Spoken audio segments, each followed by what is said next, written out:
Voilà, ça c'est mantra, c'est le petit dernier et ben évidemment pour le jour de sa sortie, j'avais envie de vous le présenter. Alors mantra, je l'ai écrit vraiment parce que c'est arrivé comme une espèce de fulgurance intuitive. J'ai vu un documentaire, j'ai commencé à pratiquer les mantras et je vais pas vous dire que ça a transformé ma vie, mais je me suis rapidement rendu compte que j'étais dans une autre énergie et dans une belle énergie. Et quand j'ai arrêté d'ailleurs, parce que la vie fait que par moment tu as un surcroît de travail et que du coup tu arrêtes les bonnes habitudes, et bien là, mon énergie a chuté et au lieu de me réserver 10 minutes par jour pour ça, j'ai arrêté et finalement je ne me suis pas fait du bien. Voilà. Je vous explique d'abord ce que c'est un mantra. Est-ce que c'est une prière? Est-ce que c'est un chant? Est-ce que c'est une formule magique? Bref, je vous explique tout ça. Et puis également, évidemment, je ne pouvais pas parler des mantras sans expliquer d'où ça vient. Voilà, ça nous vient d'Inde.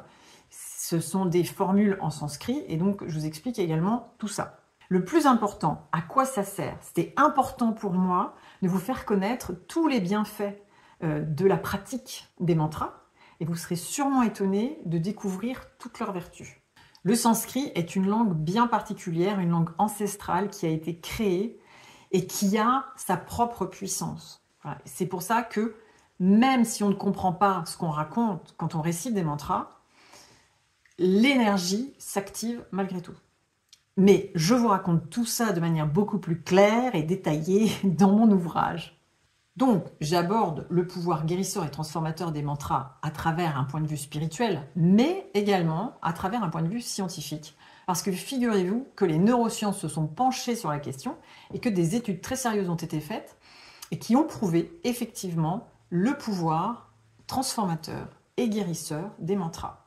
J'ai également consacré une partie sur l'utilisation des mantras, notamment en ce qui concerne la prononciation, mais également les vertus de la répétition et l'importance d'utiliser un mala. Et puis enfin, je voulais également vous parler de l'oracle, puisque vous savez, dans la collection ESO chez Jouvence, on a toujours un petit oracle attaché à l'ouvrage. Vous laissez l'univers choisir à votre place.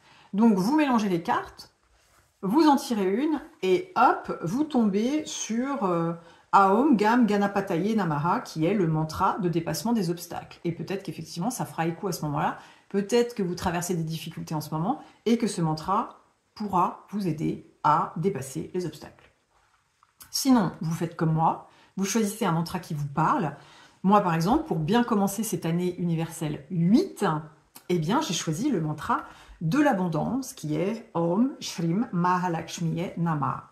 Voilà, qui n'est pas le plus facile à prononcer, mais qui m'apporte en tout cas, depuis le 1er janvier, beaucoup d'énergie, beaucoup de bien-être, beaucoup de joie. Alors, le petit plus, j'ai envie de vous dire, c'est que vous cherchez le mantra, hop, vous arrivez ici, vous avez le Om Gam Ganapataye Namaha, qui est le mantra de dépassement des obstacles. Alors, évidemment, je vous explique sa signification, et puis tous les bienfaits du mantra.